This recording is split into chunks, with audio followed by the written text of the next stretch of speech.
Saudara, DPR membuat aturan baru dalam tata tertibnya. Aturan ini memungkinkan DPR melakukan evaluasi termasuk mencopot para pimpinan lembaga yang mengikuti fit and proper test DPR. Jabatan apa saja yang bisa dicopot DPR?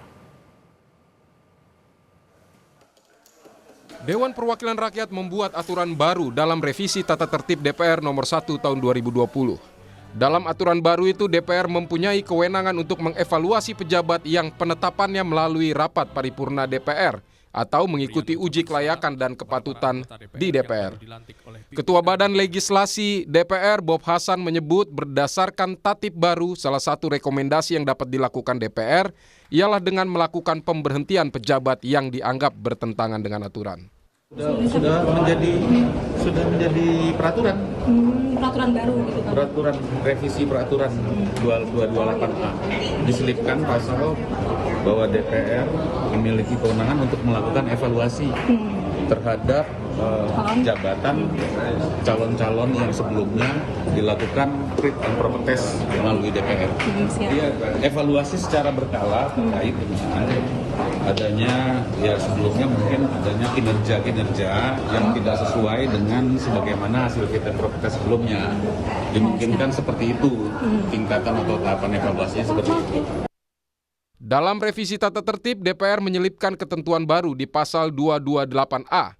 Di ayat 1 tertulis dalam rangka meningkatkan fungsi pengawasan dan menjaga kehormatan DPR terhadap hasil pembahasan komisi sebagaimana yang dimaksud pasal 227 ayat 2, DPR dapat melakukan evaluasi secara berkala terhadap calon yang telah ditetapkan dalam rapat paripurna DPR.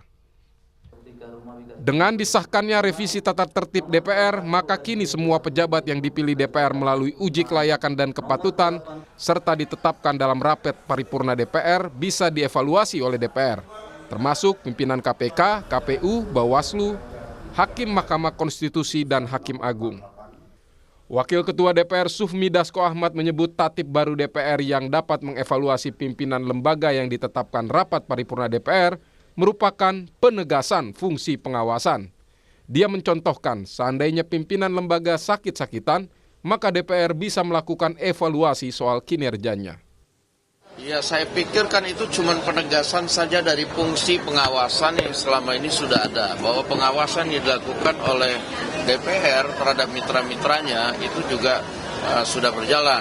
Nah, namun kita tegaskan lagi bahwa dalam keadaan tertentu hasil fit and proper yang sudah dilakukan oleh DPR bisa kemudian dilakukan evaluasi secara berkala untuk kepentingan umum justru.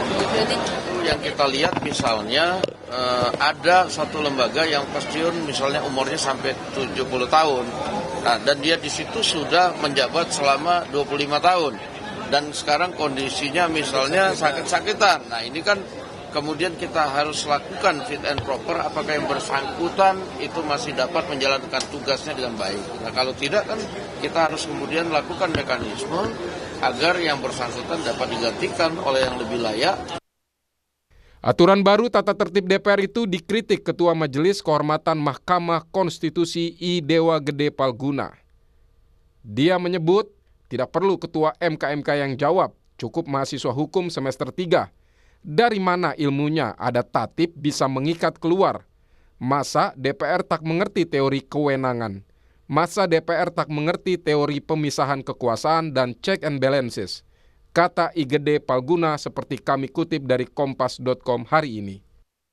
Salinan revisi tatib DPR telah diserahkan balik ke rapat paripurna DPR. Namun diharapkan tatib baru DPR jangan sampai mempengaruhi independensi pejabat. Tim Liputan Kompas TV.